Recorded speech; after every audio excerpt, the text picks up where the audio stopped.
All right, guys. Now that the incident is over and done with, and Rekieta's back to his regular streaming schedule, it's time to talk about some of the deep lore aspects as to of what's going on. Right? Again, a lot of what I've been saying has come true. It's all come out. I predicted the child neglect. I predicted the legal issues, although I predicted like tax evasion thing. Like again, he got arrested, so same ballpark. We're moving in that direction, I'm sure. I did not predict the polycule or like the Aaron thing or what have you. I knew someone was in the house. I released statements about that, how weird it was, how there were people over there at the middle of the night. So like again, we knew but we didn't know, if that makes any sense. But again, we know more now. Okay, so it's time for some more rampant speculation as to what some behind the scene things are going on. And I do think the big thing for me when it comes to the lore is the big missing link in regards to the household, right? The really blank slate.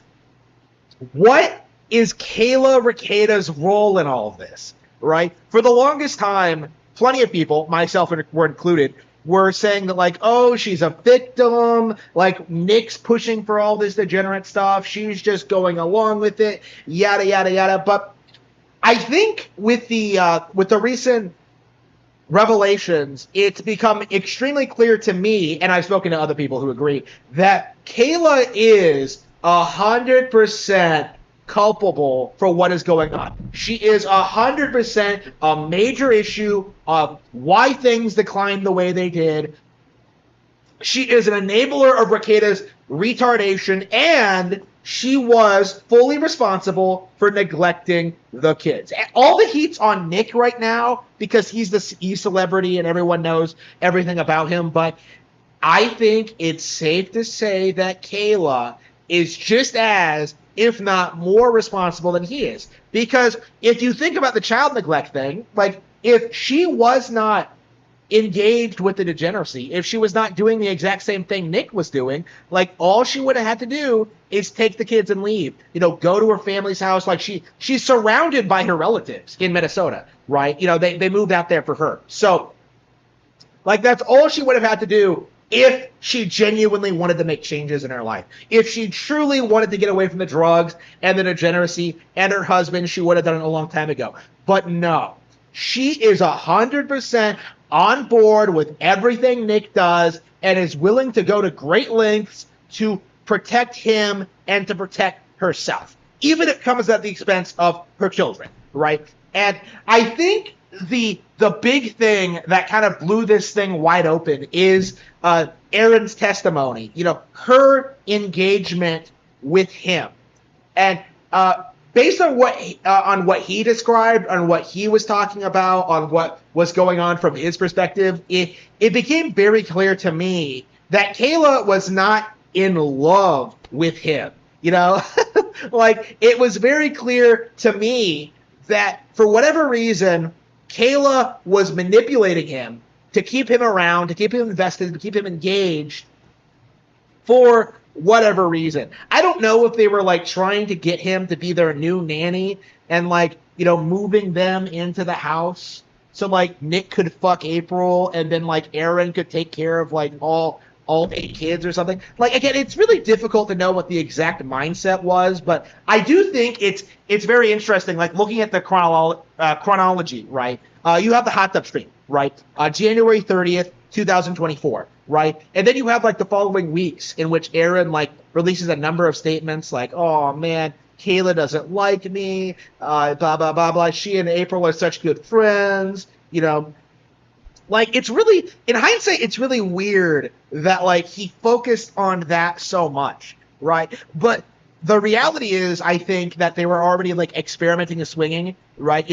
Nick was already banging April, had been for a while. So Erin was trying to get Kayla to warm up to him, right? Trying to get Kayla interested in it. But Kayla, didn't seem enthusiastic about the idea, right? If you watch the hot tub stream, you can see the dynamics between them. Like, if you watch the hot tub strip, if you go back and see what our thinking was when we first saw that, like, the implication was that, like, Nick and Aaron were gay swinging, and like Kayla and April were scissoring, right? You know, like the homo swap, right? Like, not the wife swap that Aaron claimed, right? So, like, if you think about that for a minute, like, the implication was that, like, Aaron was involved in some way, but by the way things turned out, like, the way things are going, it looks like Aaron was just straight up kicked out of the polycule. That, like, April just decided that she would rather be with Kayla and Nick, and that seems to be like how things played out. Is that, like, April was in the room with Nick? Now, she was the quarter demon. She was sucking his dick on stream. Like, there are, like, real indications that Nick was banging April, even if they aren't, like, inherently obvious, right? You know, there's a scene in, like, the hot tub stream. There was an incident in the hot tub stream where, like, Aaron reached forward and, like, grabs Nick's ass, right? Like, you can tell that, like, Nick immediately does this thing where he's just like, oh, that was you, April, and she, like, denies it, right? Like, at the time, we thought it was just them being retarded, right? But, like, there was a reason he thought it was April who did it, because, like, again, they were swinging already by that point. So, but again, like, my point is, I think it's really clear at this point that, like, April was already engaged with the polycule before Aaron was brought into it. I don't know why they decided to, like, give Aaron a shot. Maybe, like, Nick found the idea interesting, or, like, maybe they were concerned about, like, you know, April was already married, so maybe they had to deal with the husband or whatever. And then, like, Kayla just had to go along with it, or, like, wanted it to go along with it, but, like, didn't actually like Aaron all that much. Like, again, it's weird in how it turns out. But, like, it seems like around, like, mid-February, Aaron and Kayla briefly became close. And I don't understand, like, the what exactly happened, because, like, you can I have a clip on my channel of, like, Aaron talking about how he, like, bonded with Kayla over the Kino Casino clip, like, making fun of the hot tub stream, which was, like, weird at the time. But, like, again, like, to me, it seems as if Kayla is,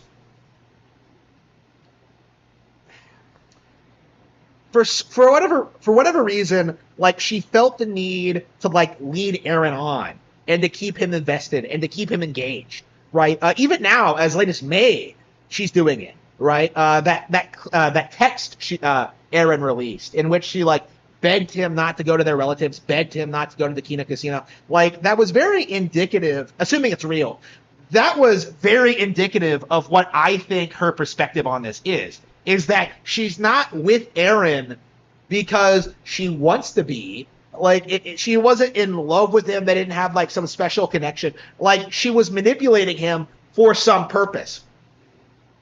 And, like, I just don't understand what the purpose is, but I have seen enough from her now where I have seen the pattern. I have seen the behavior. Like, I do think in a lot of ways she's the sort of person who is very emotionally manipulative, manipulates people around her for her own gain and for the gain of her husband, and is willing to go to great lengths to do so, right? I do think maybe her engaging with Aaron was in some way, like, trying to get him to do more for the polycule. Again, like, if Aaron's claims that he was the one cleaning up the house are any indication, that alone might have been the reason. Oh, Aaron, thank you for taking care of my kids. Let's watch Star Trek together. Like, to me, again, we have a better idea of what's going on. We don't have all the puzzle pieces together yet. Aaron, as I've explained several times, is an unreliable narrator, right? In regards to the situation. So, like, I don't know exactly what to expect going forward, because this is something I think a lot of YouTubers aren't really talking about yet. I don't think there's I I don't think a lot of people are acknowledging this, but like it is 100% going to get worse. April is not confirmed out of that house.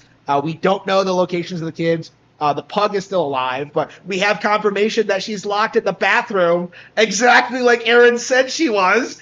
Oof. Nick is like continuing with his show as usual, but yeah, like things are coming to a head for sure. And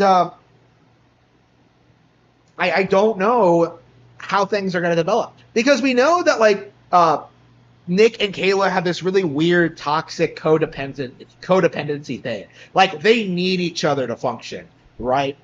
Like they are very dependent on each other to enable each other's bullshit. So like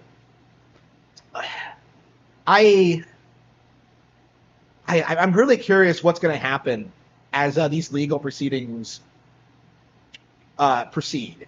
I'm very interested in seeing just what the official reports uncover, what we learn going forward. There's going to be a lot of bangers over the coming months. Like that stream he did, in and of itself, was very suggestive. Like it's just, again, like we're going to get more and more information out there, more and more happenings, more and more things coming out, and it's all going to come to a head, and we are going to see some crazy nonsense in the very near future. But the big thing to take notice of right now is that Kayla Rekieta is not a victim. She is a perpetrator.